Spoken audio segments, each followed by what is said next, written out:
Beliau doktor di FKUI tahun 96, guru besar FKUI tahun 2000, organisasi, ketua ITAGI, anggota Komnas PPKIP, anggota Satgas Imunisasi IDAI, anggota Dewan Etik IDAI, anggota pengurus Badan Penerbit IDAI, President of International Society of Tropical Pediatrics, Board Member of ASEAN Society of Pediatric Infectious Disease, Board Member of Asia Dengue Voice and Action. Kita akan mulai webinar ini diawali dengan Prof. Sri dan kemudian Dr. Bambang. Untuk mempersingkat waktu, kami persilakan Prof. Sri untuk memulai presentasinya, Prof. Silakan, Prof. Ya, terima kasih Dr. Piprin. Assalamualaikum warahmatullahi wabarakatuh. Waalaikumsalam. Cukup jelas ya, cukup jelas suara saya. Ya. Jelas, Prof. Ya, pertama-tama terima kasih IDAI mengundang saya. Ini topik sebetulnya agak sulit juga ya, karena ini sangat luas sebetulnya.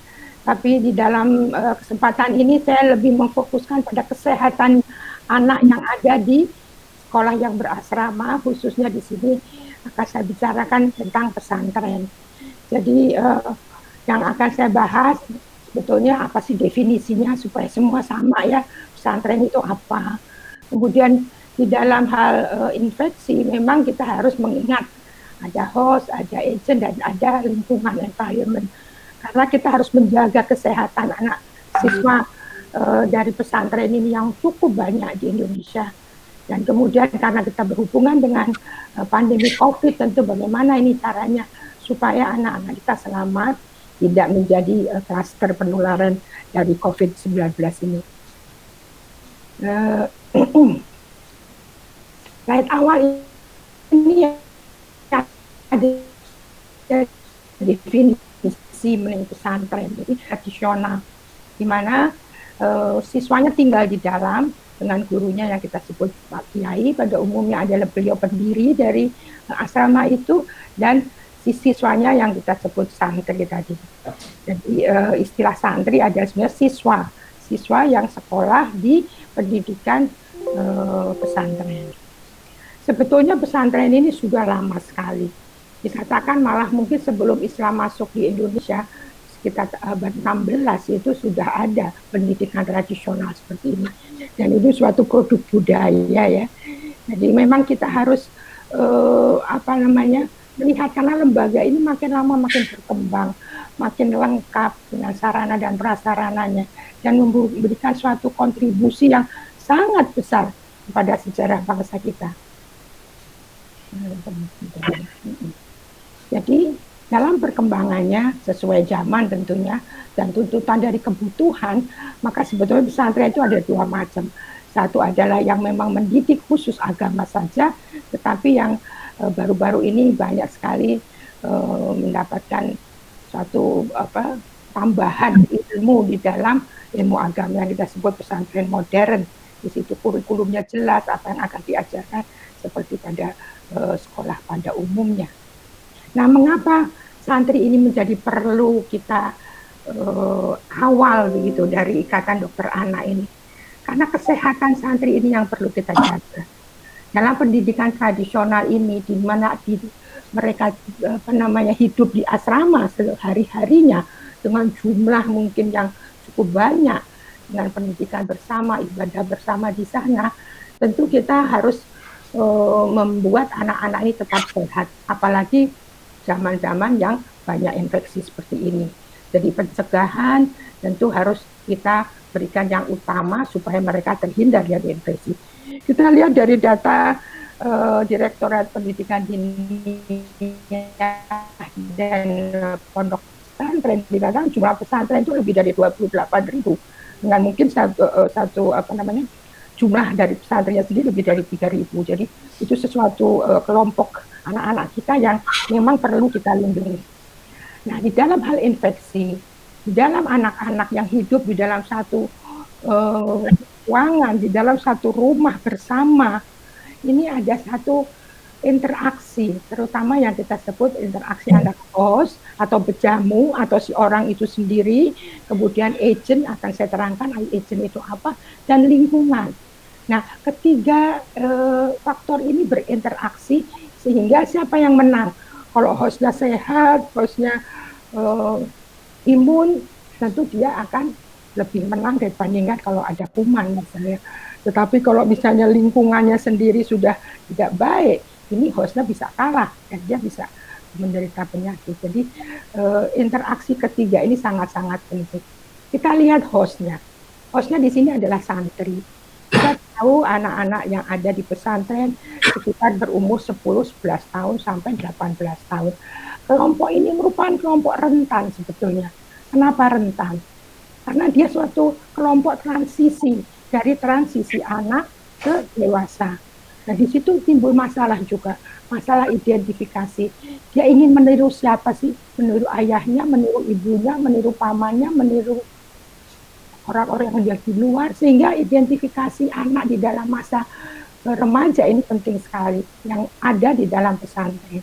Kemudian juga mereka masuk dalam proses maturasi sistem reproduksi, di mana hormonnya mulai aktif. Ini juga menjadi masalah tersendiri.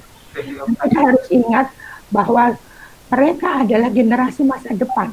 Bisa dibayangkan bahwa 20% penduduk itu adalah umur antara 10-11 tahun sampai 18 tahun, sekitar 40 juta. Dan mereka nanti insya Allah sepertiga dari mereka akan menjadi pemimpin bangsa kita ini. Sehingga betul-betul generasi ini harus kita kawal. Dia harus mampu bersaing, mampu mengalami tantangan-tantangan. Tentunya dia harus mempunyai kesehatan yang prima, kecerdasan yang prima, akhlak yang terpuji, dan juga jangan sampai dia menderita sakit, akhirnya menjadi cacat. Ini hal-hal yang perlu kita hayati dari awal. Kita lihat coba piramida penduduk Indonesia. Memang ini mohon maaf tahunnya agak lama, 2013 kepada Riskesdas. Kita lihat kelompok ini, kelompok 10 tahun sampai 19 tahun, laki dan perempuan kita jadikan satu sekitar 40 juta. Jadi cukup banyak anak-anak yang masuk dalam kelompok di dalam pesantren. Kita menginjak pada agent tadi. Agent itu pengaruh langsung, biasanya berpengaruh langsung kepada hostnya tadi. Bisa penyakit, bisa kecelakaan, bisa kebiasaan-kebiasaan gaya hidup. Ini adalah untuk umur-umur remaja. Penyakit misalnya penyakit infeksi, banyak sekali penyakit infeksi, terutama sekarang yang kita hadapi adalah COVID-19. Ini kemudian kita juga kenal bahwa ada difteri, ada hepatitis yang sangat menular. Jadi kalau di dalam asrama kita berdekatan terus, ini di sini bahaya sekali untuk terjadinya wabah atau penyakit non infeksi. Mungkin ada diabetes, mungkin ada hipertensi, penyakit ginjal dan sebagainya, atau cacat bawaan. Anak ini juga bisa datang dengan mungkin agak sedikit tuli atau matanya nggak begitu kelihatan, begitu lihat dengan baik. Itu adalah cacat-cacat yang dibawa dari sejak lahir. Kemudian kecelakaan di sini pada umumnya anak-anak remaja, kalau nggak kecelakaan lalu lintas ya olahraga. Ini adalah hal yang perlu kita antisipasi. Dan kebiasaan seperti merokok, narkotika, ini menjadi bahaya di dalam kelompok remaja ini. Kita lihat mengenai rokok. Datanya dikatakan bahwa sekitar 24,3% anak-anak Indonesia di atas 10 tahun ini merokok. Ini adalah data Indonesia dan ini adalah data-data dari setiap provinsi. Paling tinggi di sini adalah Kepulauan Riau, ini tinggi sekali. Jadi kita harus berhati-hati dengan anak-anak dengan paparan-paparan yang negatif ini. Bagaimana dengan lingkungan? Lingkungan nomor satu untuk asrama itu adalah air bersih. Karena penyakit yang disebabkan oleh kesediaan air yang kurang baik itu banyak sekali. Bisa diare, bisa kolera, bisa hepatitis A, dan sebagainya. Kemudian juga ada tifus di situ. Kemudian ventilasi. Ventilasi untuk anak-anak yang sedang tumbuh. Mereka adalah di kelompok untuk menjadi dewasa.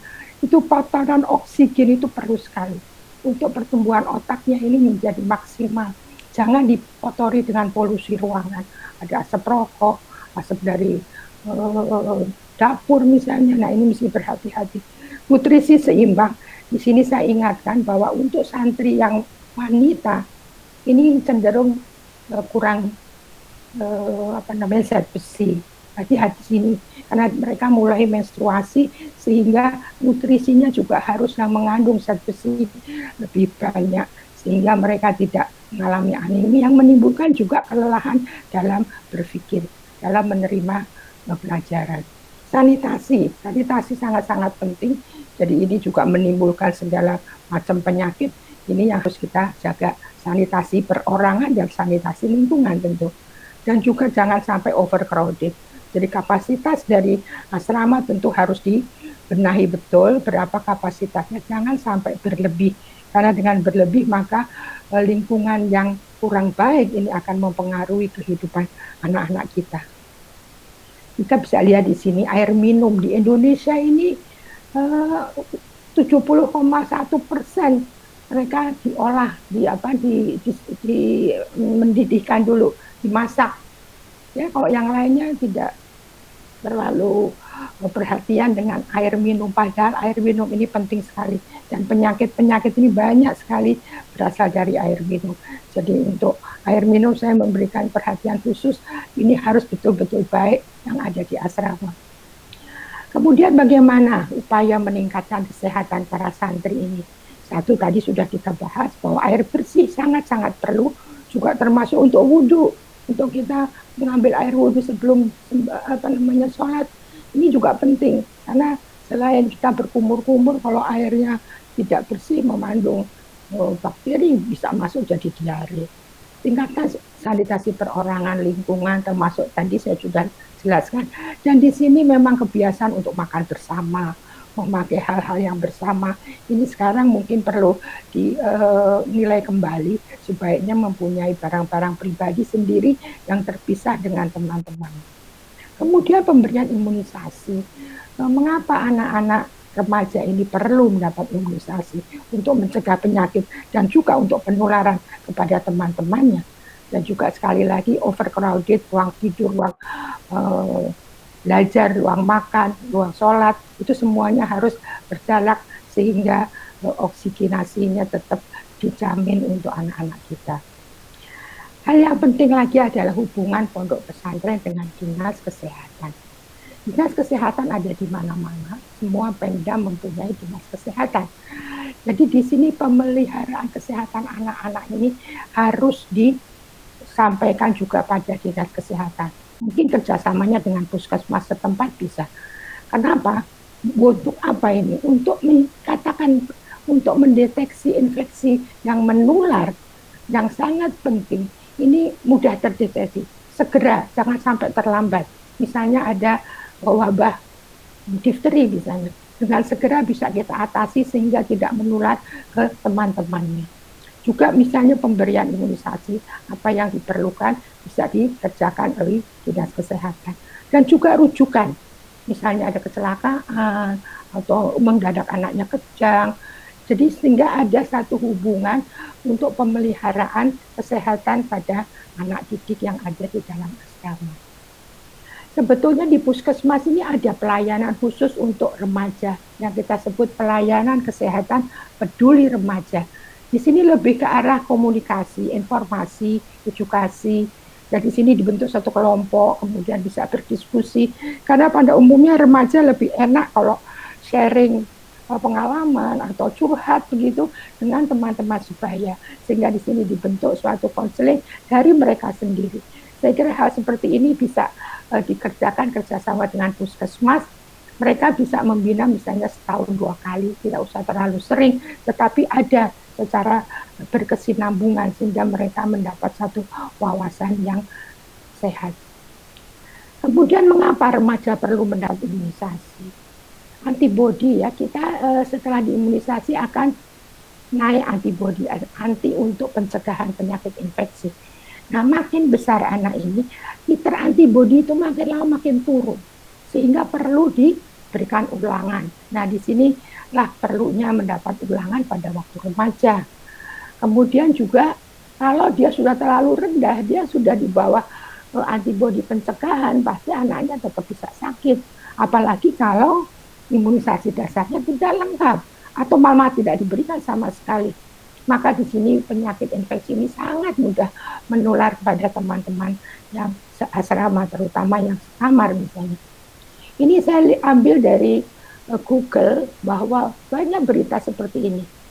Katakan hepatitis A menyerang 95 santri di Ponpes Bogor. Jadi ini satu berita. Ada lagi yang menderita hepatitis A di tempat lain. Ada lagi yang kena difteri. Sebetulnya penyakit-penyakit ini bisa dicegah. Apalagi hepatitis A. Hepatitis A itu adalah dari makanan, terutama air. Kembali lagi pada air. Air betul-betul harus dimasak dengan baik. Selalu yang disalahkan jajan, padahal jajan karena air yang bikin jajanan itu tidak bagus. Jadi kembali lagi memang masalahnya di air. Difteri kita bisa cegah dengan imunisasi. Jadi hal-hal yang harusnya bisa dicegah jangan sampai terjadi kemudian menjadikan penularan yang berkelanjutan. Kita bisa lihat di sini bahwa imunisasi apa sih yang dianjurkan? Misalnya tetanus difteri untuk mencegah tetanus difteri dan pertusis. Ini adalah pada umumnya untuk imunisasi ulangan. MR, campak rubella, ini bisa untuk ulangan juga. Karena ini penting, seperti rubella, untuk anak-anak wanita khususnya. Kalau nanti ke depan dia hamil dan kena ketularan infeksi rubella ini, anaknya bisa cacat. Ini yang kita cegah dari sejak dia masih remaja. Hepatitis B, ini juga kita harus perhatikan karena ini menular kepada anak yang dikandungnya.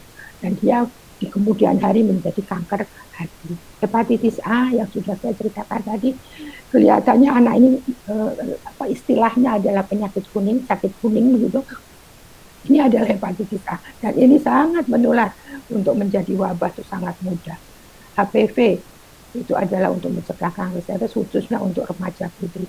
Dan kalau masih bisa adalah diberikan influenza, karena influenza ini juga kemudian anak menjadi rentan sehingga menular, sehingga malas belajar dan sebagainya.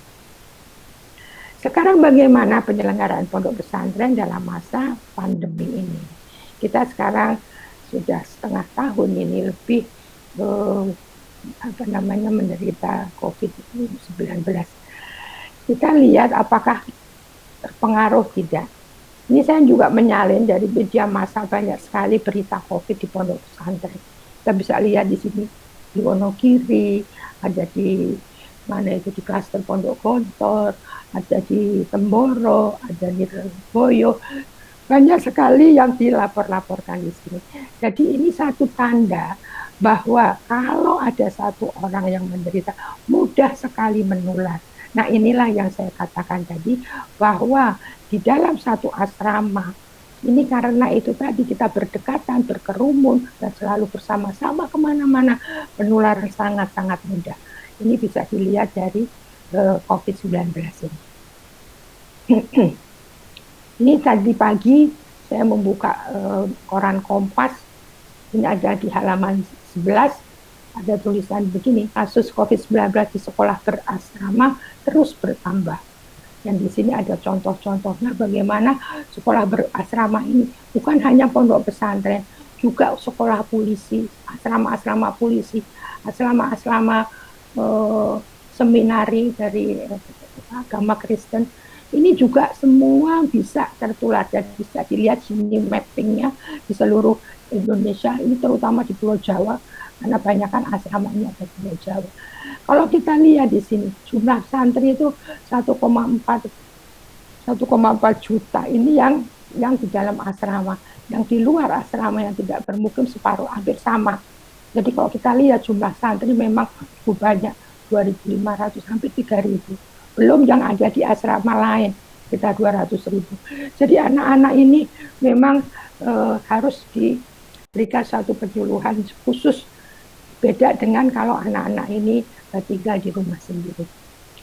Sebetulnya untuk penyelenggaraan pondok pesantren pada masa pandemi ini sudah ada juknisnya, petunjuk teknis. Memang waktu itu ada satu surat keputusan 4 menteri, Menteri Pendidikan Kebudayaan, Menteri Kesehatan, Menteri Agama, dan Menteri Dalam Negeri.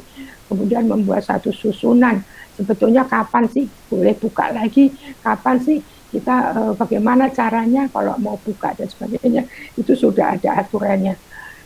Intinya adalah bertahap. Nah ini bertahapnya ini bagaimana, ini yang menjadi masalah. Sekarang kita masih tarik ulur ya, ada petunjuk-petunjuk teknis dari Kementerian Agama yang juga kita bisa pakai untuk acuan. Sebetulnya untuk COVID ini, pemerintah dalam hari ini Kementerian Kesehatan sudah banyak menerbitkan buku-buku seperti ini, satu poster bahwa gerakan masyarakat hidup sehat, makan seimbang, jaga kebersihan lingkungan, minum lebih banyak, olahraga, dan sebagainya.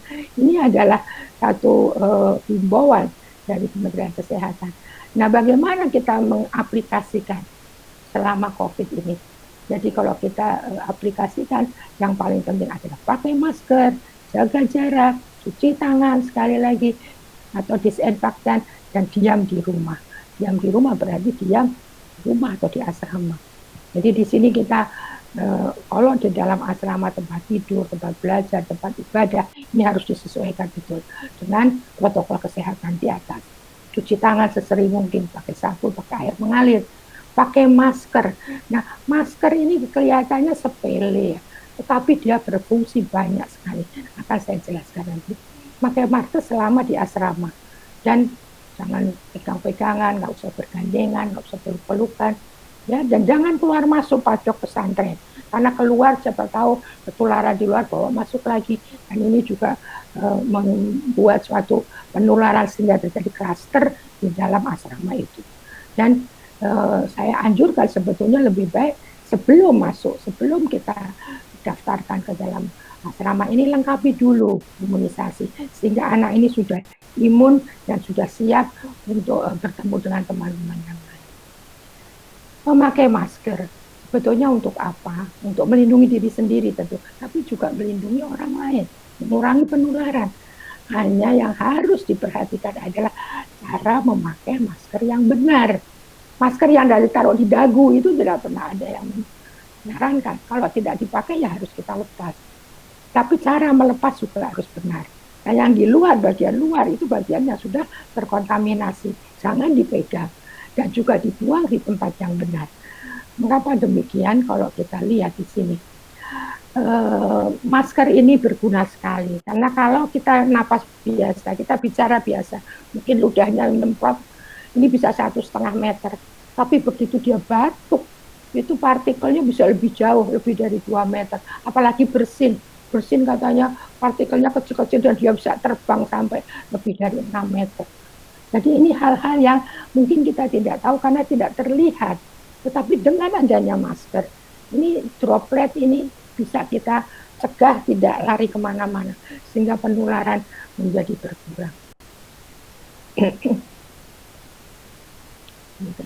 Etika batuk. Etika batuk juga sangat penting. Jadi kalau kita harus punya, kalau punya tisu kita tutup dengan tisu, kalau tidak dengan lengan bagian atas, sehingga dia jangan memakai tangan, karena tangan kita ini nanti memegang yang lain.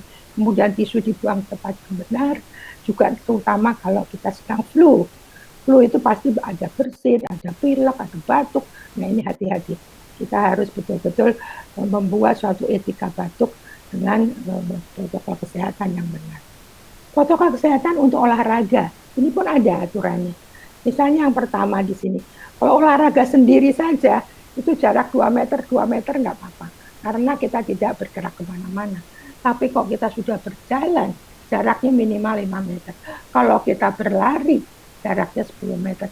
Kalau kita naik sepeda, jaraknya 20 meter. Jadi makin cepat kita bergerak, makin jauh jarak yang dianjurkan. Nah, sebelum saya akhiri slide saya, jadi ada ketetapan, ini juga saya menyalin dari Kompas tadi pagi, sebetulnya kita ini sudah sampai pada masa transisi. Jadi di dalam masa transisi, sebetulnya asrama ini lebih baik tidak dibuka dulu. Kita tunggu masa kebiasaan baru, istilah dari new normal. Di situ dikatakan kalau peserta didiknya itu kurang dari 100, kita bisa coba 1 bulan pertama 50% dulu. Kalau ini aman, tidak ada penularan, kita lanjutkan 100% di bulan kedua. Tapi kalau pesertanya banyak, peserta didik kita lebih dari 100, maka harus lebih sedikit lagi, 25% di bulan pertama. Diawasi 1 bulan, aman, kita ke bulan kedua dengan 50% jumlah peserta didik. Dan seterusnya bulan ketiga 75 dan bulan keempat baru 100%. Jadi ini yang namanya mulai bertatap muka kembali, tetapi caranya dengan bertahap.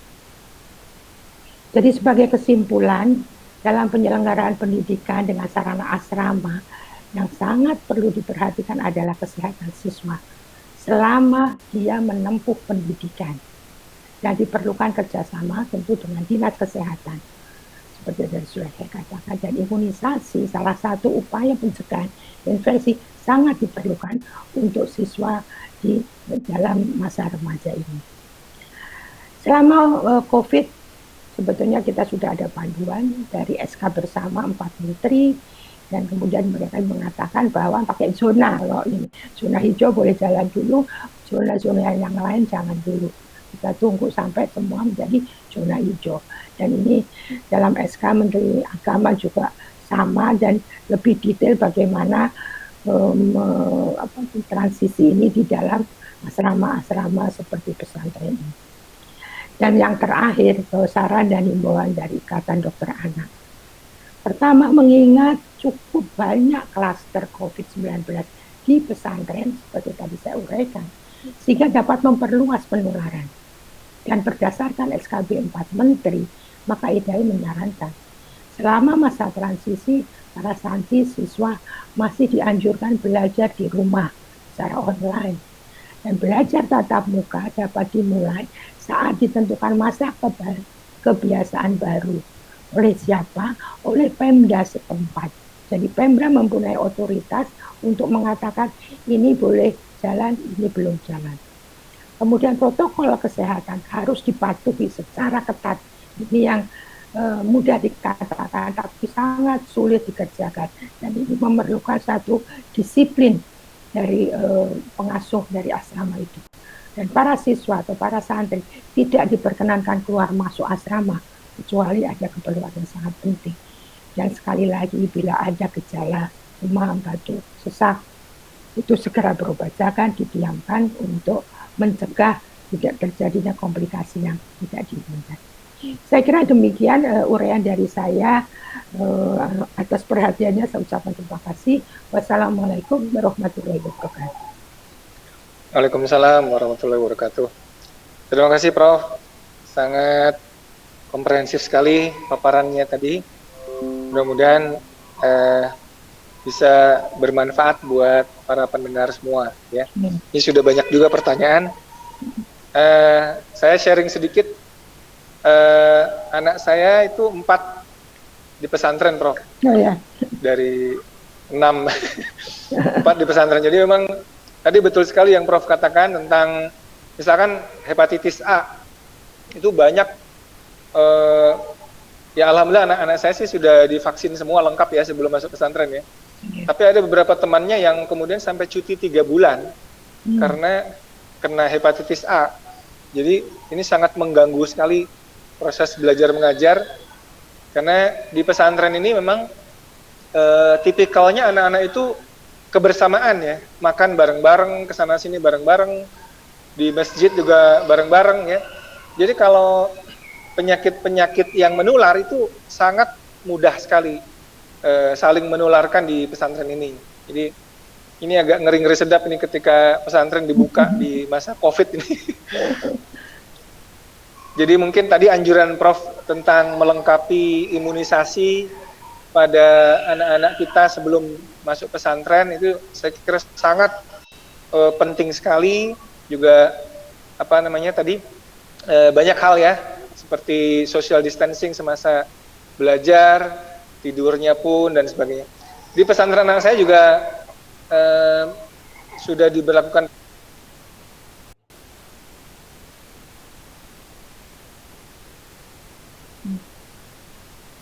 ada suaranya hilang. Dokter Piprim, mic-nya pencet sepertinya. Suaranya hilang. Mic-nya belum dinyalakan, Halo? Dok. Udah Iya, belum? sudah nyala lagi, Dok. Ya. Halo? Ya. Ya, bisa diulang. Sebelum tadi hilang di mana ya?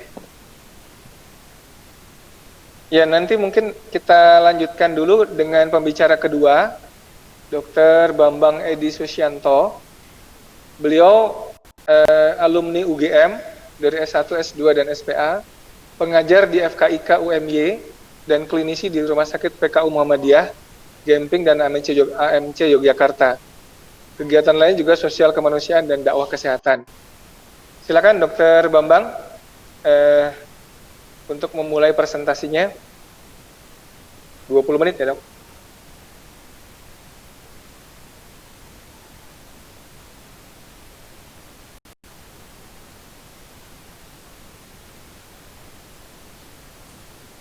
Assalamualaikum, sudah bunyi ya?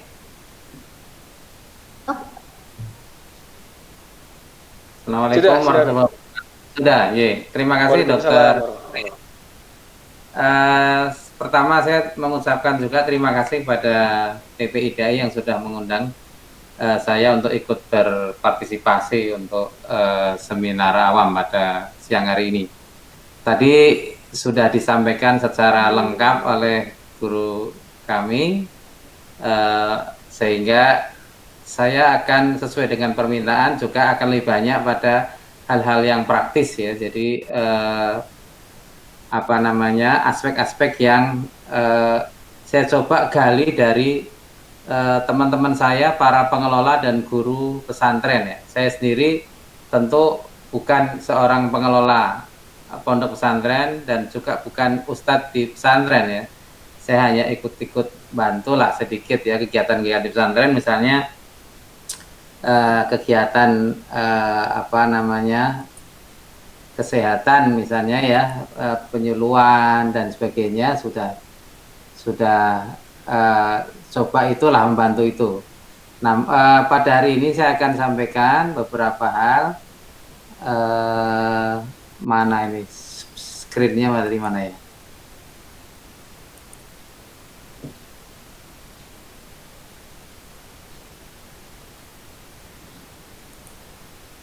Kelihatan belum ya, Dok ya? Kelihatan ya. Baik, jadi saya mencoba untuk menyampaikan beberapa hal yang terkait dengan dinamika kehidupan santri ya, dan juga masalah kesehatan mereka. Jadi problematikanya memang seperti yang disampaikan oleh Prof tadi, bahwa di antara para santri juga dengan gurunya, dengan para ustadz, termasuk juga di sekolah berasrama ya, kalau tadi disebut pesantren, kita sekarang mengenal juga boarding school atau sekolah berasrama. Dan kalau di masyarakat ada satu lagi yang namanya santri kalong ya. Jadi pesantren yang santrinya tidak menginap juga ada, tapi mereka dalam jam-jam tertentu berkumpul, misalnya selama 3 jam, 4 jam sesuai dengan jadwal pembelajaran mereka. Pesantren sendiri juga sangat banyak sebenarnya, sangat bervariasi. Ada yang tadi disebut ada yang sampai 100, 200, namun ada juga pesantren yang hanya mendidik 10 orang gitu. Misalnya pesantren-pesantren tahfidz tertentu itu hanya 10 sampai 20 gitu. Jadi kadang-kadang seperti itu. Namun intinya adalah ada kontak erat ya di antara siswa, di antara santri, dan juga dengan gurunya, dengan para ustadz. Nah, ini merupakan faktor risiko penularan penyakit tertentu ya. Misalnya penyakit kulit ya, yang sangat terkenal ini klasik ya, itu santri kok banyak yang kena penyakit kulit. Nah, ini selain faktor kebersihan, fasilitas, juga memang kontak erat di antara mereka. Lalu ISPA, infeksi saluran pernapasan akut, juga banyak dan sangat mudah terjadi. Kemudian penyakit-penyakit infeksi lain, campak, difteri ya, kita beberapa waktu yang lalu sering juga mendengar kantong-kantong campak dan difteri di beberapa pesantren ya. Memang ada faktor lain, variabel lain ya. Ada sebagian ada yang memang kurang bisa menerima vaksin misalnya karena faktor pemahaman tertentu, dan itu kita bisa memahami, namun kita mencoba untuk mengadakan pendekatan kepada beliau-beliau ini. Termasuk COVID-19 ini juga sudah ada berita, maaf ya, pesantren di Jawa Timur misalnya ada beberapa santrinya yang sudah terdampak penyakit COVID-19 ini, COVID-19 ini. Jadi tadi oleh Prof juga sudah disebutkan, sebenarnya tidak hanya pesantren, boarding school, apapun latar belakangnya, termasuk seminari dan sebagainya. Jadi kalau di sini yang dibahas adalah pesantren karena memang faktanya yang sangat banyak sekolah berasrama itu adalah jenisnya adalah pesantren ini. Hanya memudahkan saja sebenarnya semua kegiatan yang sejenis masuk dalam pembahasan yang sama sebenarnya ya. Sangat banyak pesantren, sampai ada di kampung tetangga saya ada yang namanya kampung itu istilahnya kampung 1000 pesantren, sangat banyak sekali ya. Ya saya nggak ngitung berapa sebenarnya, tapi istilahnya kampung 1000 pesantren. Nah, masalah yang kedua, selain penyakit yang menular, ternyata juga penyakit tidak menular atau PTM ini juga banyak, mulai pada menjangkit pada remaja. Nah, remaja ini salah satu lokusnya kan ada di pesantren dan sekolah-sekolah berasrama ini. Jadi obesitas misalnya, kegemukan misalnya itu merupakan kondisi PTM yang sangat meningkat dalam 3 dekade terakhir. Dalam 3 dekade terakhir di seluruh negara yang sedang berkembang itu rata-rata meningkat. Kalau dulu sekitar katakanlah 2-5%, sekarang udah sekitar 10-12% angka kejadiannya pada remaja. Nah, apa hubungannya dengan COVID ini? Ternyata obesitas ini merupakan salah satu komorbid yang meningkatkan risiko keparahan pada pasien COVID ini.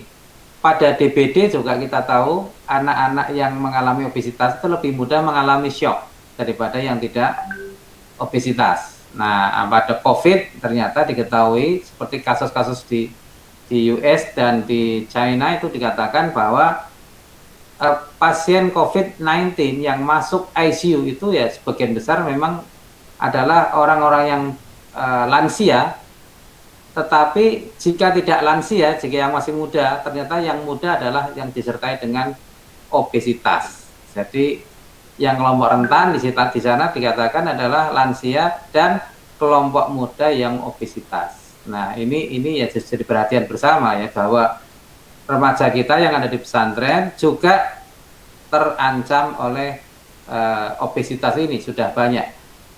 Ya, kita ada beberapa penelitian sebenarnya yang nanti di dalam teks lengkapnya akan kami share. Itu ada beberapa penelitian yang dilakukan di beberapa pesantren yang menunjukkan obesitas juga angkanya tinggi, ada yang sampai 25%, ya, 28%, 32% juga ada. Jadi sudah cukup banyak ya. Tentu mungkin kalau dari beberapa contoh pesantren saya mungkin tidak mewakili, tapi kita melihat dari laporan-laporan itu sudah menggambarkan demikian ya.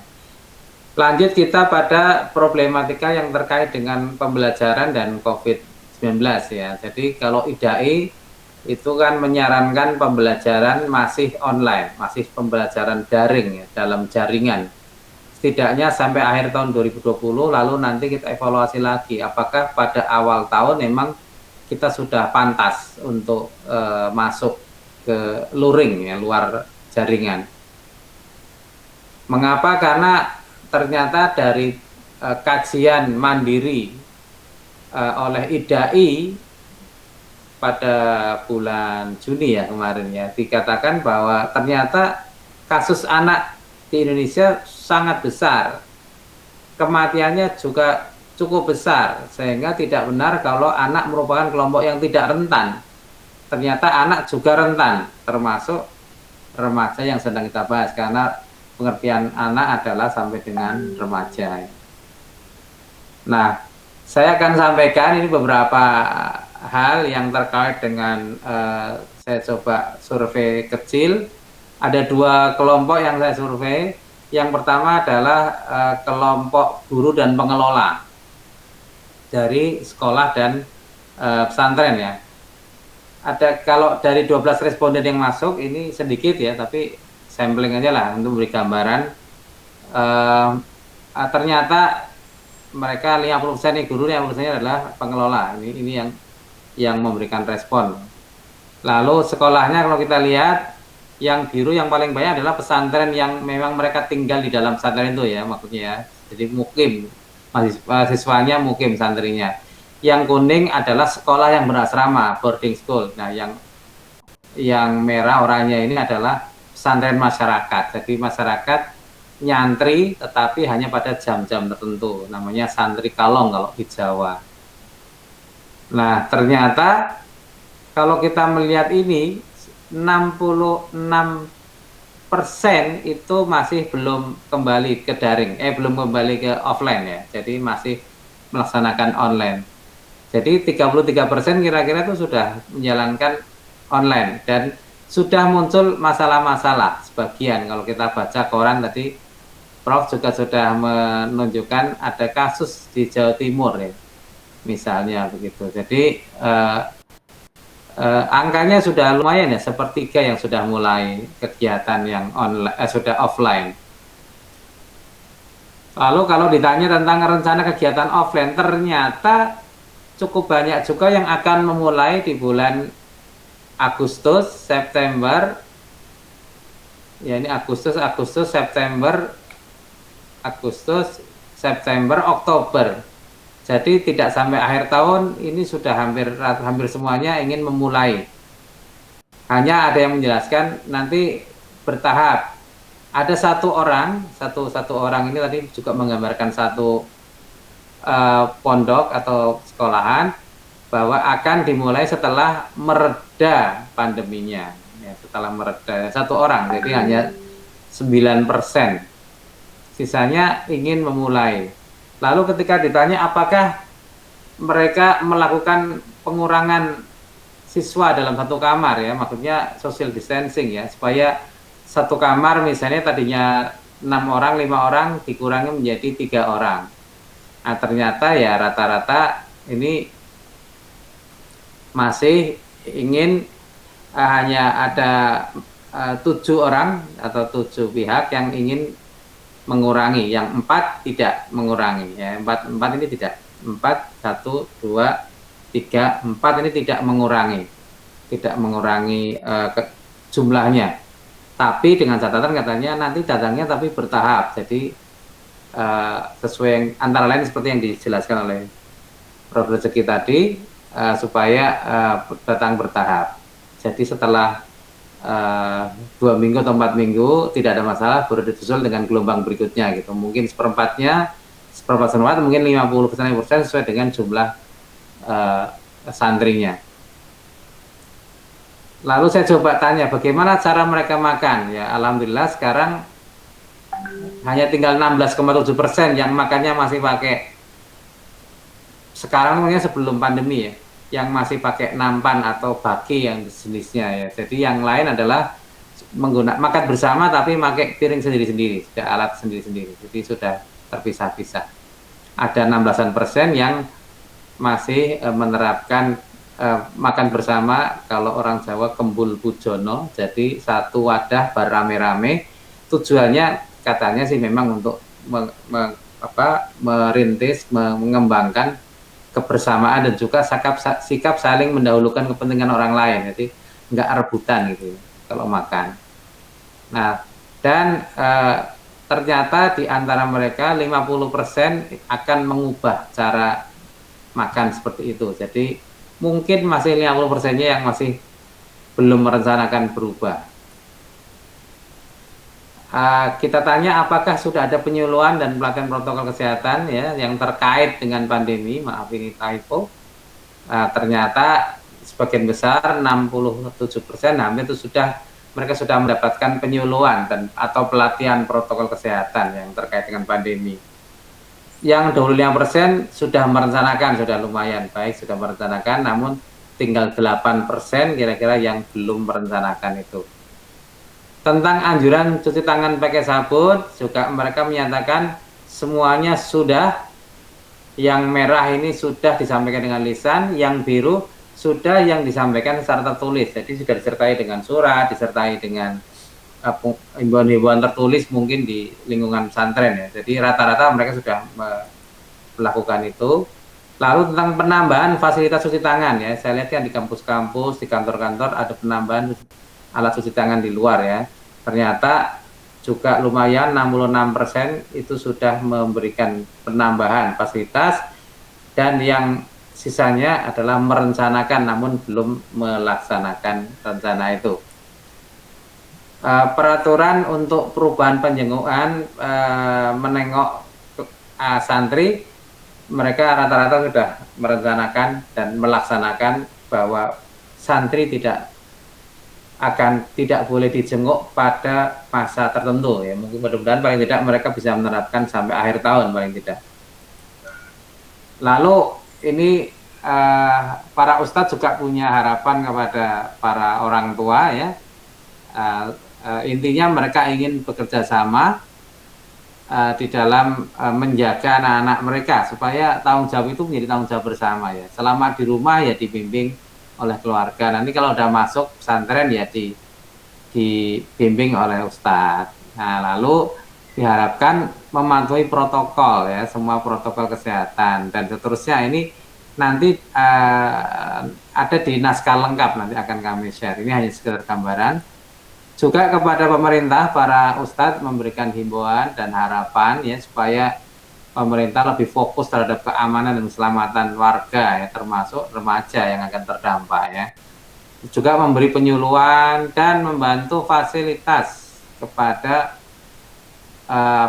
pesantren ya, fasilitas apakah berupa penambahan sarana kebersihan dan sebagainya. Bahkan ada usulan menarik dibantu juga pendidikan pembelajaran daring itu banyak merepotkan banyak pihak, kuotanya juga berat. Nah, ini juga mereka mengeluhkan demikian.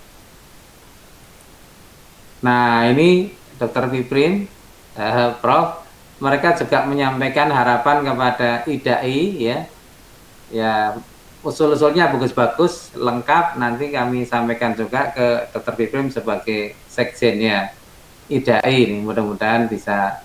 Ya tentu kita tidak bisa berjanji akan kita lakukan semua, tapi ini sebagai masukan sangat bagus ya. Antara lain seperti yang kita laksanakan sekarang, mereka juga meminta agar selain memberi motivasi, kita juga memberikan edukasi dengan webinar gratis pada masyarakat, termasuk pada masyarakat pesantren. Alhamdulillah IDAI sudah banyak webinar gratis. Kepada masyarakat yang membutuhkan, silakan mengikuti beritanya di Instagram IDAI, cukup lengkap informasinya.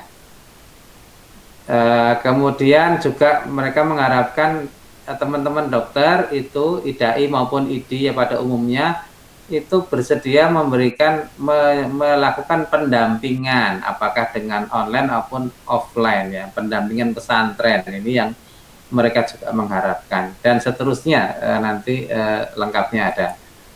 Nah, lalu kepada orang tua kami juga melakukan survei, ternyata cukup menarik.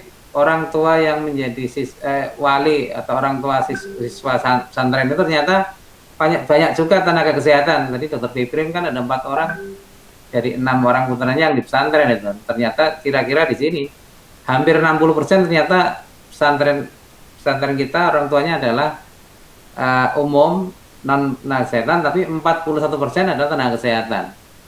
Ya, anak saya juga di pesantren yang dibina oleh Dr. Samad SPA di Klaten ya, alumni sana 3 orang. Tempat belajarnya sebagian besar adalah pesantren yang kita kenal, lalu sekolah berasrama boarding school 26,3%. Cukup banyak yang masuk Dr. Piprim ini hanya dalam 1 hari setelah saya melakukan survei ini ada 137 responden yang memberikan masukan pada kami.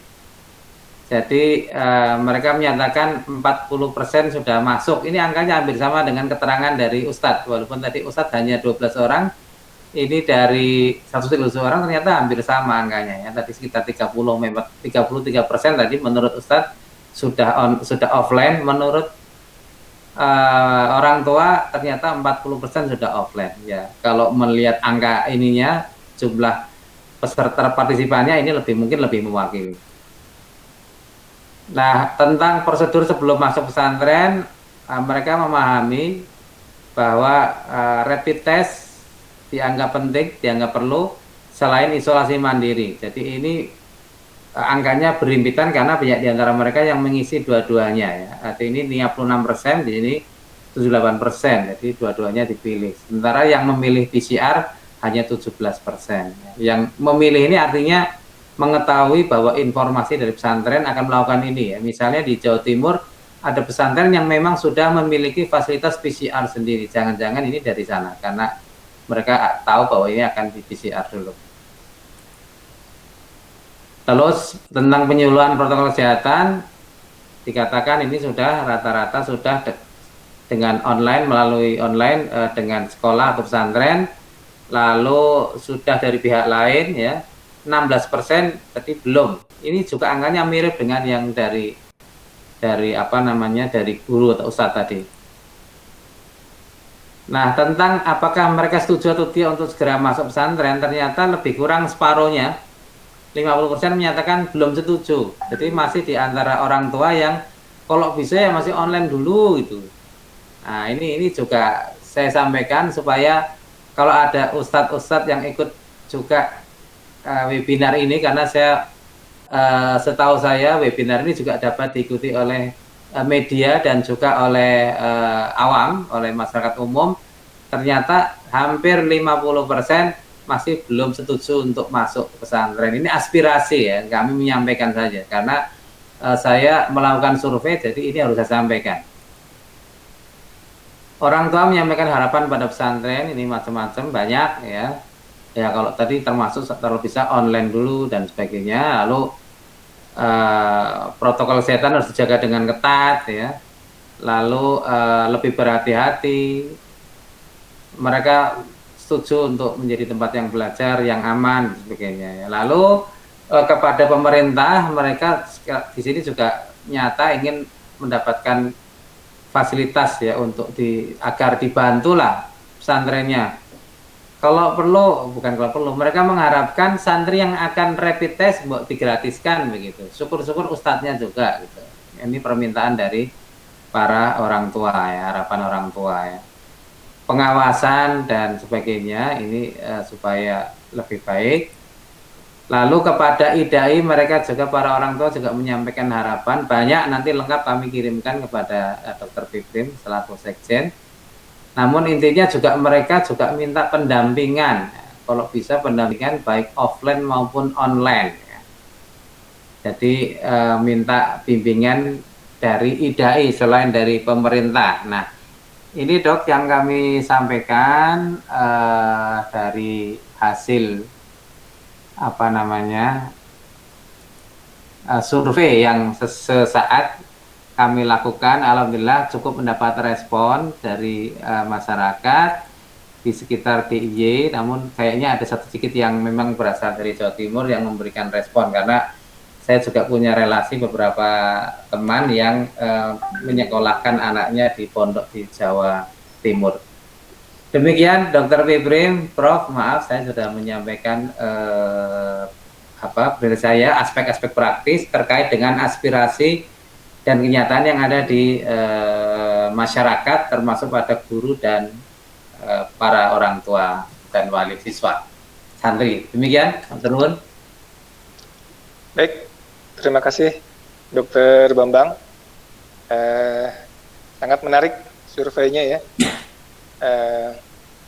Dr. Bambang sama dengan saya juga ya, putra-putrinya ada di pesantren ya? Iya, saya 5 dong. 5 ya? Itu 6 ya? Iya, 6. Kita, ini sebelum kita jawab pertanyaan, ini ada polling yang diadakan oleh IDAI terkait webinar ini ya. Sekitar 27% dari peserta yang mengisi polling memiliki anak yang sudah kembali berasrama. Ya, 27%. Kemudian 66% dari peserta webinar ini memiliki anak atau saudara yang saat ini sedang sekolah berasrama. Nah, ternyata para pemirsa webinar ini, ya betul tadi ya, 35% dokter spesialis anak, 19% dokter umum, tenaga kesehatan lain 13%, masyarakat umum 30%, media, ada juga media sih, cuman belum, nggak banyak ya. Dan total peserta sekitar 2.919. Alhamdulillah ramai sekali peserta webinar kali ini. Mudah-mudahan bisa memberi pencerahan ya. Lanjut ke pertanyaan, ini banyak sekali pertanyaan yang masuk ya. Mudah-mudahan bisa kejawab semua. Kita mulai. 1 dari Mbak Reni. Dok, bagaimana untuk anak rinitis alergi bila masuk pesantren di masa pandemi ini? Mungkin bisa dijawab Prof. Sri mungkin? Untuk yang rinitis alergi, Prof. Ya, terima kasih. Rinitis alergi ini biasanya kan ada apa, pencetusnya itu apa gitu. Jadi yang kita harus tahu untuk putranya, pencetusnya itu apa. Jadi pencetus untuk rinitis alergi pada umumnya yang masuk ke hidung, jadi yang dihirup, apakah itu asap rokok atau itu mungkin dari serangga, bulu-bulu binatang. Jadi itu yang harus dihindarkan. Jadi nomor 1 adalah memang kebersihan lingkungan. Cuman mungkin yang ditanyakan, apakah ini pileknya karena rinitisnya atau pilek karena mau dapat COVID, mungkin seperti itu maksudnya. Jadi kalau COVID itu kan infeksi. Kalau infeksi itu kan selalu ada demam. Sedangkan kalau rinitis alergi itu karena alergi pada umumnya tidak ada demam. Jadi itu yang membedakan. Memang rinitis alergi kalau kita diamkan bisa jadi asma, jadi sesek juga. COVID juga bisa jadi pneumonia, sesek juga gitu. Tetapi prosesnya berbeda. Karena kalau COVID biasanya dengan demam dulu. Demam, batuk. Nah ini batuknya, jangan lupa. Kalau rinitis alergi lebih banyak ingusnya ya, jadi lebih banyak pileknya. Jadi saya kira memang harus diawasi, dan itu tadi pada umumnya si anaknya kalau sudah besar, sudah masuk remaja, mereka tahu, ini pokoknya aku kalau pakai handuk ini aku pasti bersin deh. Kalau aku pakai sabun ini, nah dari baunya itu tadi. Nah itu yang perlu dicari kira-kira apa yang menimbulkan rinitis tinggi. Saya kira begitu, Dr. Fitri. Ya, terima kasih Prof. Kemudian pertanyaan berikutnya dari Dr. Aris Puji. Imunisasi untuk anak remaja yang di pondok usia 13 dan 14 tahun itu apa saja, Prof? Ya, sebetulnya tadi sudah saya jelaskan ya sedikit ya mungkin ya, tapi memang tidak spesifik untuk 13-14. Sebetulnya untuk meninjau imunisasi apa yang perlu, kita harus tahu dulu imunisasi dasar apa yang sudah diberikan. Tapi patokannya paling tidak, seperti saya tadi katakan, misalnya difteri ini penting banget nih. Tetanus juga masih penting ya, karena nanti kalau anak itu kemudian, misalnya perempuan dia melahirkan, anak itu bisa menderita tetanus bayinya, sehingga ada patokan kalau vaksin yang isinya difteri sama pertusi sama tetanus itu harus 5 kali minimal. Jadi sebelum dia umur remaja itu sudah 5 kali diberikan. Umur 2 bulan, 3 bulan, 4 bulan itu sudah 3 kali. Itu hitungnya cuma 2. Kemudian sebelum 2 tahun, 18 bulan. Kemudian di sekolah, di BIAS, sekolah SD. Maka kalau di SD, kalau ada imunisasi harus ikut. Kelas 1 dapat DT, kemudian kelas 2 dapat TD. Sehingga ini harus ikut. Sehingga kalau kita hitung sudah 5 kali. Nah, kalau itu sudah cukup 5 kali, kita berjarak 10 tahun. Katakan misalnya di sini dia diberikan umur 7 tahun, nanti di 17 tahun harus diberikan sekali lagi gitu. Jadi tergantung dari apa. Tapi kalau yang dulunya tidak lengkap, nah ini harus segera diberikan, melengkapi yang kemarin udah berapa kali, minimal 5 kali begitu. Kemudian untuk campak itu juga penting. Sekarang kita campaknya campak dan rubella minimal 2 kali sebelum umur 5 tahun. Bisa 1 kali lagi dikejar, dibias nih di TK, di SD kelas 1 dikasih lagi MR, karena yang 2 tahun nih biasanya lupa, sehingga paling enggak 2 kali. Nah, dilihat sudah dapat enggak 2 kali. Kalau belum ya harus diberikan 1 kali pada waktu sebelum berangkat ke boarding school tadi. Itu yang DPT, kemudian apa tadi MR, itu yang paling penting sebetulnya, karena itu sangat-sangat menular dan bisa dicegah gitu loh. Yang lainnya seperti misalnya mau diberikan tifus boleh, mau diberikan influenza boleh, kira-kira demikian. Hepatitis A ya, Prof? Hepatitis A ya betul, hepatitis A sebelum berangkat itu 1 kali, kemudian diulang 6 bulan atau 1 tahun paling enggak. Ya, terima kasih, Prof. Ini mungkin buat Dokter Bambang nih. Bagaimana cara memperhatikan kondisi kesehatan anak kita yang di pesantren, sedangkan kita jauh dari dia? Gimana solusinya, Dokter Bambang? Oh iya. Ya, terima kasih.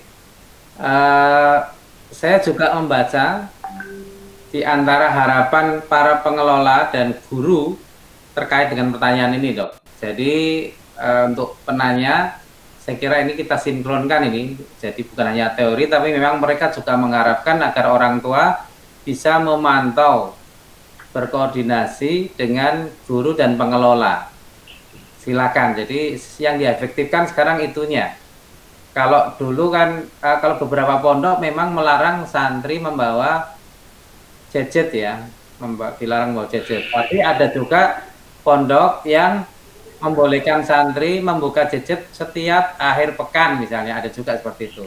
Nah, kalau seperti itu maka ya di luar jadwal komunikasi langsung bisa berkomunikasi melalui pengelola, dan itu yang saya lakukan. Jadi waktu anak saya masih mondok juga caranya begitu. Jadi kalau mau ada perlu tanya ke ustadznya, telepon ustadznya, kondisinya baik, sudah. Kalau nggak baik, kalau ada sesuatu, nanti kami minta dipertemukan secara tidak langsung, anak akan dipanggil, lalu baru bisa komunikasi dengan kita di luar jadwal. Jadi sebenarnya insya Allah bisa kita percayakan kepada pengelola dan pada para guru untuk memantau, dan kita memantaunya secara tidak langsung melalui para ustadz dan para pengelola pesantren. Begitu saya kira jawaban saya. Ya, mungkin saya juga pengalaman anak-anak di pesantren ya. Jadi monitornya memang bisa lewat guru-gurunya. Ada juga WA group antara guru dengan orang tua. Ya, jadi mungkin ini juga bisa komunikasi yang intens dengan guru-gurunya. Kalau anak-anak saya yang di pesantren memang nggak boleh ada gadget ya, nggak boleh ada gadget. Jadi mereka konsentrasi menghafal Quran dan sebagainya itu bisa lebih optimal ya. Kemudian pertanyaan berikutnya dari Ibu Iva Berliana ya.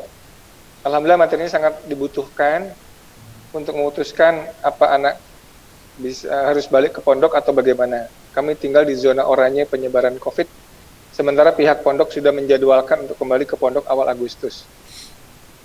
Ini hanya statement aja ya. Dari Zulaiha, pada usia berapa imunisasi difteri, polio, dan campak diulang? Tadi saya kira sudah disebutkan oleh Prof. Sri ya? Ya, saya kira udah dijawab. Sudah jawab ya. Apakah bisa dari Pak Jonansyah, apakah bisa dikatakan aman bila pesantren semua guru dan santrinya sudah di swab test dan semua negatif, pihak luar hanya boleh berkunjung dengan protokol kesehatan COVID? Jadi kalau sudah dipastikan semuanya negatif dan kemudian pihak luar hanya boleh berkunjung dengan protokol COVID, apakah sudah aman? Ini mungkin Prof. Sri bisa jawab, Prof. Iya, sebetulnya ya kalau yang namanya PCR test itu kayaknya selalu dimasalahkan kalau sudah dia positif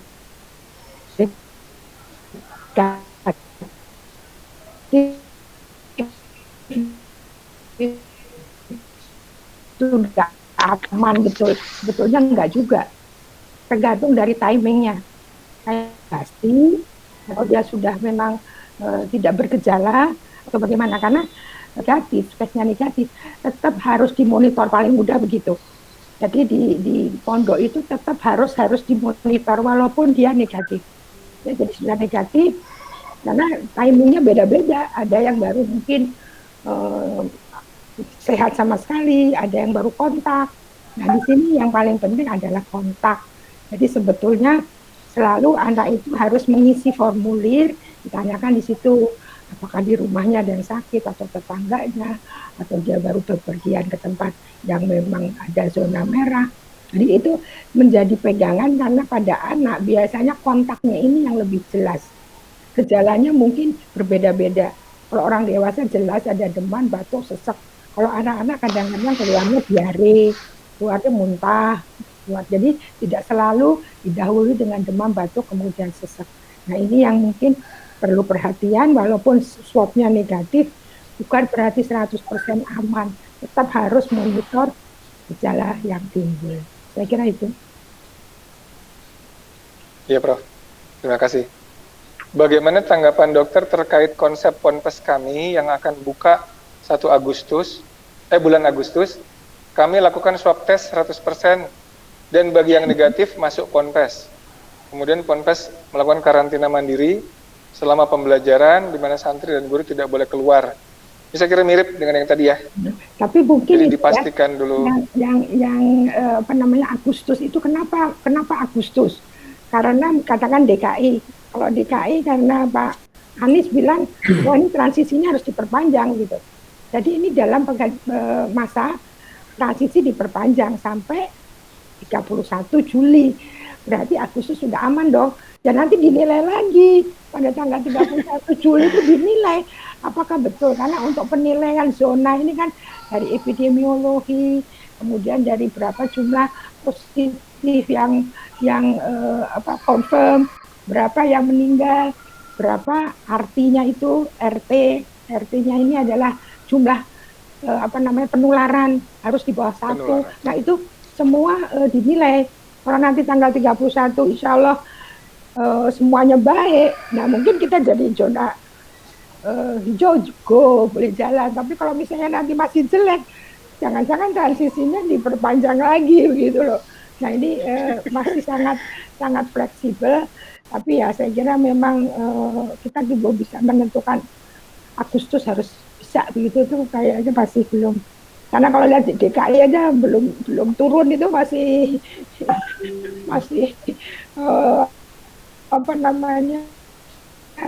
grafiknya ini belum melandai gitu.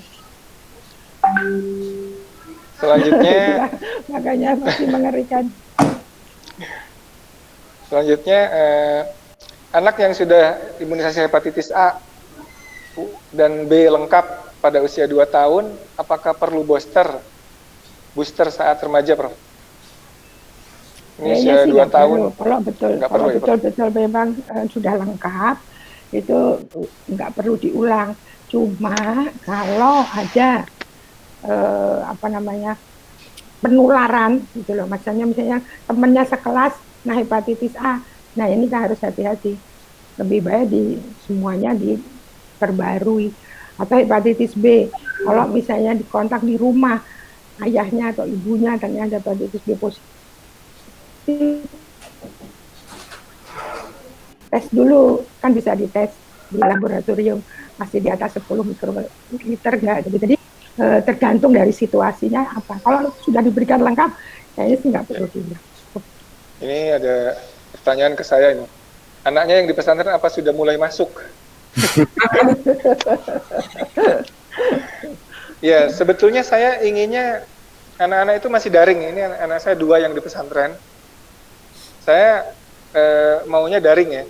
Tapi ini anak-anak terutama yang SMP kelas 2 itu ngotot mau masuk aja. Ini saya juga jadi pusing. Ngotot mau masuk aja. Nggak tahu bisa negosiasi lagi apa enggak. Karena alasan dia kalau di rumah nggak bisa fokus setoran hafalan katanya. Iya, memang sih. Kemudian efektifkah pemeriksaan rapid test untuk screening calon santri, Prof? Enggak. Sekarang Enggak ya, Prof? rapid test itu hanya untuk epidemiologi, untuk mapping begitu, tapi tidak untuk screening. Itu malah mau dihapus untuk screening pergi kemana-kemana, mau masuk sekolah, itu enggak lagi dianjurkan oleh Kemenkes. Sudah ada itunya keputusannya. Kalau pool test, Prof, pool test yang swab, saya kira ini bisa jadi alternatif yang murah, Prof. Ya murah, tapi lihat aja spesifisitas sama sensitivitasnya berapa. Ya kan, karena pool test itu maksudnya antigen yang diperiksa. Jadi gini, Prof, dia di swab, misalnya 30 anak di swab ya, tapi nanti dikumpulkan jadi satu pemeriksaan. Jadi kalau dia hasilnya negatif, 30 anak itu negatif gitu, Prof. Jadi biaya swab yang 1, sekian juta itu dibagi 30. Ini yang dilakukan di Padang, Prof. Karena lain tiap orang swabnya. Tenggorokan kita kan beda-beda isinya. Ya, jadi artinya menjadi satu. Ini untuk exclude aja. Jadi kalau dia negatif, 30 anak itu negatif gitu. Ini salah satu yang di Padang sih. Tapi rapid test nggak dianjurkan ya, Prof? Rapid test itu kan antibody, IgM, IgG. Yeah. Nah, IgM, IgG kan nggak bisa dipakai screening itu. Iya. Bagaimana sikap kita terhadap pesantren yang menolak imunisasi? Aduh. Ya, apa ya, sebetulnya mungkin bukan menolak, saya kira mungkin belum mengerti apa sih manfaatnya dari imunisasi. Jadi memang perlu pendekatan, perlu kita diskusi kembali, karena yang lalu kita pernah berdiskusi dengan Prof. Nasaruddin Umar, kemudian kita juga dengan para bukan MUI yang di daerah itu, mereka dari Aceh, dari Sumatera Barat. Sebetulnya mereka bukan menolak, mereka bilang, tapi justru hubungan antara pihak kesehatan dengan mereka itu kurang mesra lah. Jadi saya kira sih ini bisa diperbaiki sebetulnya.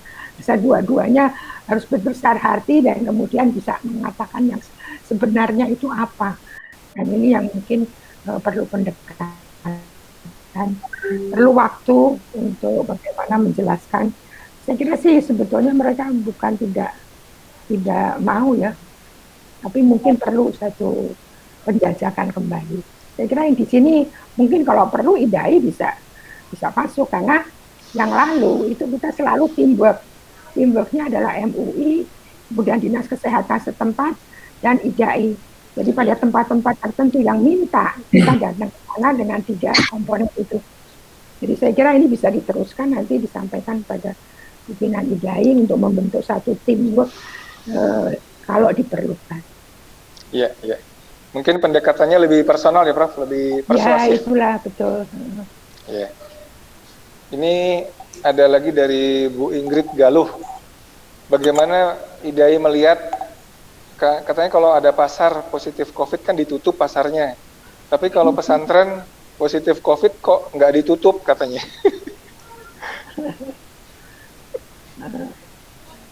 Ya ini sebetulnya wewenang dinas kali ya, dinas pendidikan. Dinas pendidikan saya kira. Ya, ini mungkin buat Pak Edi, Pak Bambang.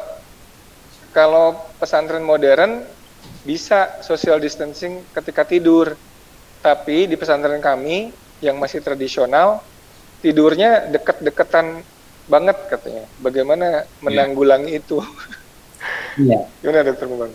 Ya, caranya mengurangi jumlah santri dalam satu ruangan ya. Kalau biasanya satu ruangan katakanlah 5 kali 7 meter diisi dengan 5 atau 6 santri, mungkin tinggal diisi 3 atau 4 saja. Beberapa pesantren kan walaupun masih menggunakan kamar ruang yang bangsal gitu, namun mereka menggunakan juga tempat tidur yang apa namanya tingkat misalnya ya, tingkat satu ruangan, tiap pesantren saya lihat satu ruangan isinya bisa 30 tempat tidur, berarti 60 orang itu, tapi bangsal besar ya, Prof ya. Jadi, nah, kalau sebelumnya 60 orang misalnya, ya kurangilah sehingga jarak akan otomatis akan menjadi terkurangi juga. Jadi begitu saran saya, dan apa namanya, tadi alternatif lain adalah sebenarnya bukan alternatif tapi hanya strategi bahwa dimulai secara bertahap sehingga otomatis akan terkurangi di ruang yang sama. Nanti setelah 2 minggu atau 4 minggu aman, baru tambah orang lagi. Bertambah itu kepadatannya bertemu lagi sebenarnya. Jadi mungkin kedatangannya nggak sama, tapi kepadatannya tetap belum teratasi. Jadi yang terbaik memang sarannya mereduksi jumlah apa namanya orang yang sama, ya orang yang dalam satu tempat yang sama. Seperti yang disarankan juga untuk sekolahan kan juga kelas 50% saja isinya. Ini CBT-nya UKMPPD juga sudah mempraktekkan begitu ya, Dr. Piprim ya. Iya. Nah, jadi ujian ini sekedar sharing saja untuk para peserta bahwa kami yang di lembaga pendidikan tinggi kedokteran menyelenggarakan ujian yang mulai juga sudah mulai dengan offline, namun juga dengan cara mengurangi jumlah peserta dalam satu ruangan. Jadi lebih kurang 50% ya, betul, seperti yang disarankan oleh Mendikbud ya. Begitu, Dok. Ya, terima kasih Dr. Bambang. Oh ya Dok, tadi mungkin yang hepatitis A lengkap itu mungkin harus diperjelas oleh Prof mungkin ya. 1 kali apa 2 kali gitu, mungkin harus jelas itu ya. Ya, makanya itu lengkapnya itu lengkap bagaimana, nah itu. Yeah. Jadi memang harus dilihat catatannya itu, kapan disuntik berapa kali. Mestinya minimal 2 kali ya Prof. Hepatitis A, ya makanya 6 sampai 12 bulan ya. Satu paketnya itu kan.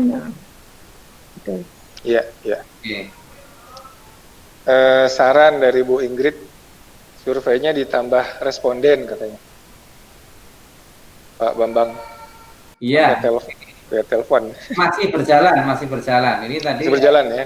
Sementara ya. Iya. Dari Bu Reni di Malang. Saya punya beberapa pasien yang tinggal di pesantren, mereka sudah masuk sejak awal Juli. Saya tanya apakah mereka menerapkan protokol kesehatan. Ternyata hanya pakai masker sewaktu belajar di kelas. Selesai belajar di luar kelas mereka tidak pakai masker. Tidurnya dalam satu ruangan 40 orang. Ini bangsal tadi. Iya, bangsal tadi ya. Ya, ini mungkin nanti bisa dibicarakan dengan pengelola pesantrennya ya. Bahwa sangat penting menjaga social distancing di pesantren ya. Karena anak-anak santri ini memang ya senangnya kebersamaan tadi. Susah diatur. Mohon arahan hidayah, Menkes mengatakan rapid test sudah tidak bisa diandalkan. Lalu prosedur atau tes apa yang menjadi persyaratan? Ya PCR tadi ya, swab PCR. Ya. Kemudian sampai kapan situasi ini akan berlanjut? Nggak ada yang tahu. Wallahu alam itu. Wallahu alam ya.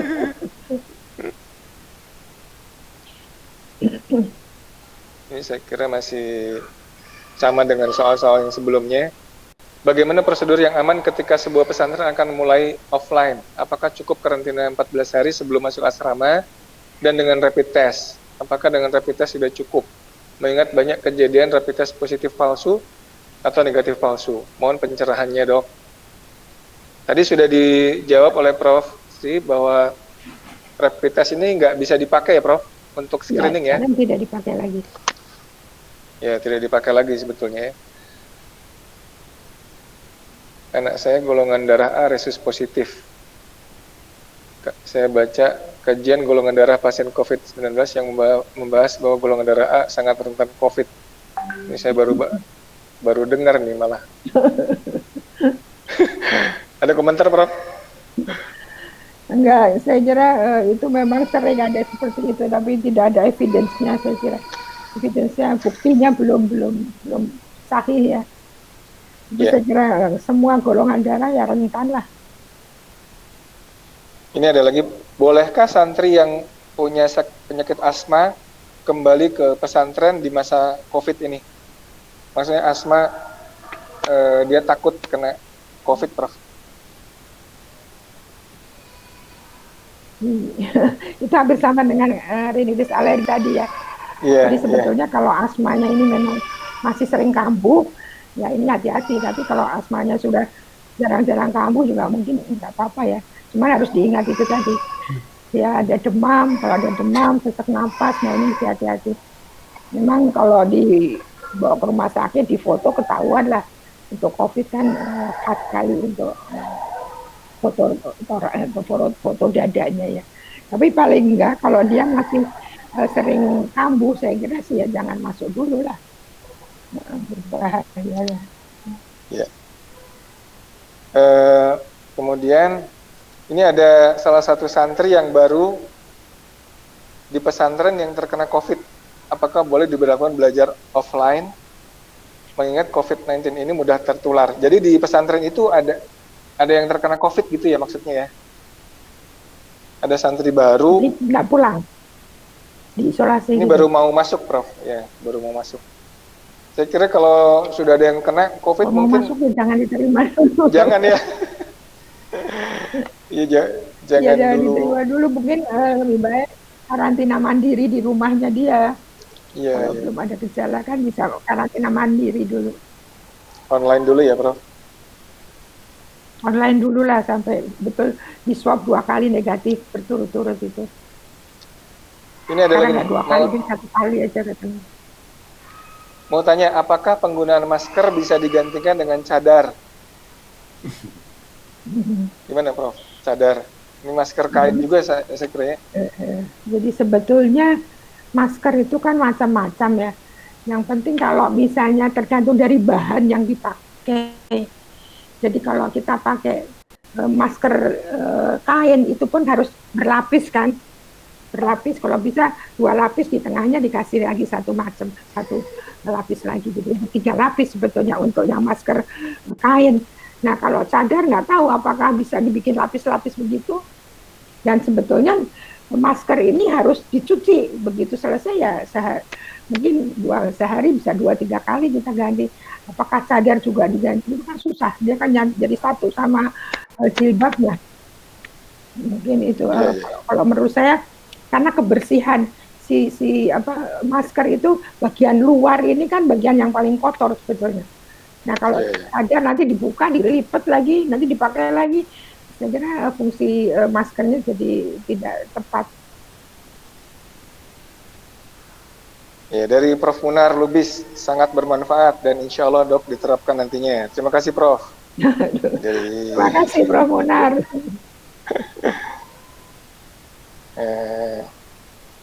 Prof mau tanya, besok pagi anak saya balik ke pondok. Kebetulan anak saya masih SD kelas 4. Bisa physical distancing dengan 3 kamar tidur. Perlukah anak saya diberi vitamin? Vitamin tertentu untuk menjaga daya tahan tubuhnya. Vitaminnya apa? Gimana, Prof? Jadi iklan Dok, iklan vitamin ini. Saya kira vitamin sih boleh-boleh saja. Tetapi yang paling penting adalah makanan yang 3 kali sehari itu. Minum susu 2 kali. Nah, vitamin sebagai tambahan aja sebetulnya. Vitamin silakan aja apa aja.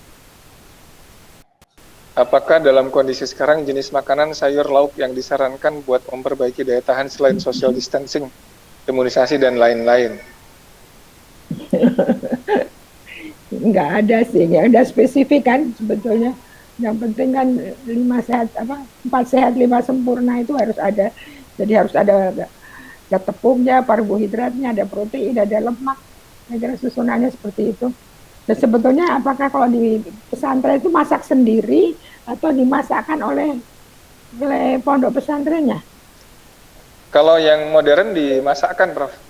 Nah, berarti kan ini tergantung dari mereka ya. Iya. Atau tergantung dari berapa harus bayar gitu untuk makanan. Ya, dimasakkan. Dimasakkan. Ini pertanyaan terakhir. Ini dari Pak Imam. Dok, saya pengelola ponpes modern. Realitanya nggak mungkin santri selama di ponpes melakukan social distancing bermasker. Paling sehari atau 2 hari. Nggak mungkin, katanya. Ya, makanya kalau nggak mungkin ya jangan dibuka dulu. Jangan dibuka dulu ya. Iya, gimana? Atau itu tadi, yang separuh aja dulu, jangan terima yang baru. Iya. Ya, baik. Santri yang lama aja dulu, yang baru jangan diterima dulu.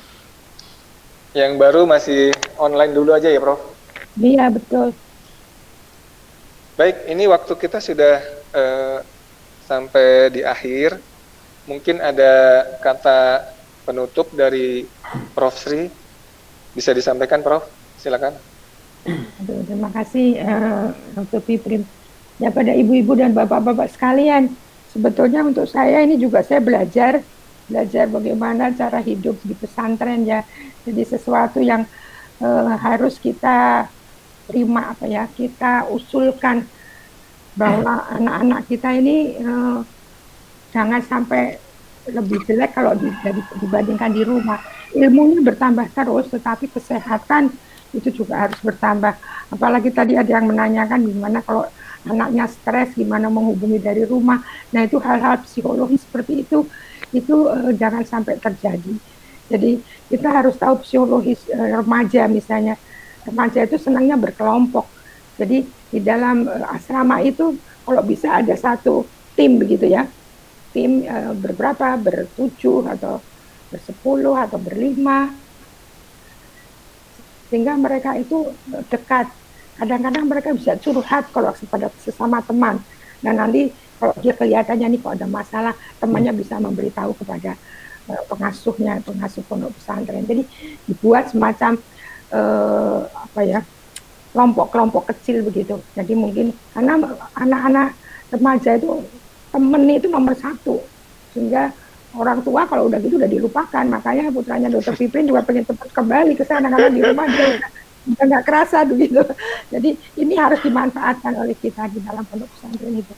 Saya kira kemudian keluhan-keluhan dan asupan untuk dai, saya kira ini sangat baik, akan kita tindak lanjuti. Mungkin Dr. Pipin bisa sampaikan kepada Ketua Umum untuk ke depan ini mungkin pengelolaan pondok pesantren bisa dibantu atau difasilitasi oleh para dokter anak.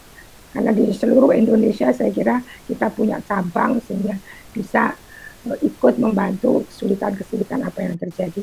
Saya kira itu Dr. Pipin, terima kasih atas kesempatan. Ya. Terima kasih Prof. Mungkin tadi menindaklanjuti bisa juga memanfaatkan orang tua santri yang kebetulan memang ada dokter anaknya ya. Jadi saya kira itu lebih mudah lagi memanfaatkan orang tua santri yang dokter anak untuk memberikan penyuluhan di situ ya. Dokter Bambang, mungkin ada yang mau sampaikan, Dok? Iya, Prof. Gratis. Terima kasih, Bambang. Di akhir episode ini saya ingin menyampaikan kembali kepada para peserta, Bapak Ibu yang kami hormati, bahwa pesantren memang pada satu sisi dapat dikatakan merupakan tempat yang aman karena jauh dari jangkauan atau paparan dengan pihak luar. Namun tentu itu syarat dan ketentuan berlaku ya. Misalnya bahwa sementara Bapak Ibu yang berasal dari berbagai daerah tidak usah menengok dulu. Lalu Bapak Ibu guru atau ustadz-ustadzah juga harus menjaga mobilitasnya menjadi harus lebih terkendali, lebih terbatas ya, supaya bisa juga menjamin keterbatasan kontak dengan dunia luar di luar pesantren. Yang ketiga, terjaminnya terlaksananya protokol kesehatan di pondok. Maka bagi yang belum menambah fasilitas kesehatan termasuk fasilitas cuci tangan dan sebagainya itu harus ditambah dengan baik. Ya, lalu social distancing bisa dilakukan dengan cara pengurangan penghuni dalam satu ruangan, misalnya ruang istirahatnya harus dikurangi, ruang kelasnya juga dijaga, dan juga penggunaan masker yang konsisten. Ini harus kita perjuangkan. Tambahan lagi adalah kalau terbiasa mereka santri ada jatah snack, saya menyarankan snacknya diganti dengan buah segar, supaya tadi vitamin yang ditanyakan, dari situlah yang paling utama adalah sayur dan buah segar, sehingga buah segar itu bisa diharapkan bisa menjadi pengganti snack. Jadi snack-snack yang karbohidrat, tepung macam-macam itu kalau bisa nggak usah aja, yang penting buah-buahnya yang masuk. Mudah-mudahan dengan semua ikhtiar ini ditambah dengan doa, zikir, dan tawakal kita pada Allah, bismillah, alladzi la yadurru ma'asmi syai'un fil ardi wala fis sama' wa huwas samiul alim. Mudah-mudahan Allah yang dengan namanya lah tidak ada sesuatu pun yang di langit dan bumi yang bisa membuat madharat kepada kita. Kita bertawakal pada Allah, memperbanyak ucapan la haula wala quwata illa billah, dan berdoa Allahumma afini fi badani dan seterusnya. Mudah-mudahan Allah mengampuni, melindungi kita semua, dan mohon satu lagi Dokter Fiprim sampai jumpa. Mohon kita sadari bersama bahwa wabah dan penyakit menular ini tidak mengenal kesolehan. Orang yang soleh bisa kena wabah, orang yang soleh juga kena wabah. Kita mendengar cerita zaman sahabat, banyak juga puluhan ribu sahabat Nabi yang meninggal akibat wabah. Jadi jangan terlalu percaya diri lalu mengatakan asal sudah wudhu ya aman gitu. Mohon kita sadari bersama bahwa wudhu adalah protokol ibadah. Sedangkan cuci tangan pakai sabun adalah protokol kesehatan. Nah, saya pribadi dan juga saya kira Bapak Ibu dokter yang lain sepakat bahwa sangat baik jika kita membiasakan cuci tangan pakai sabun sebelum berwudu. Jadi dua protokol kita lakukan, yaitu protokol kesehatan lanjut dengan protokol ibadah, dan itu insya Allah bukan bid'ah ya Dokter Fiprim. Maka yang disampaikan Prof, saya juga menyampaikan terima kasih pengayaan dari Prof penyegar kembali ini, menarik untuk bisa hadir bersama dengan Prof Trilogi. Sedikit ada asupan untuk Dokter Bambang. Itu apa namanya, surveinya itu nanti kalau sudah selesai boleh dimasukkan ke Sari Pediatri.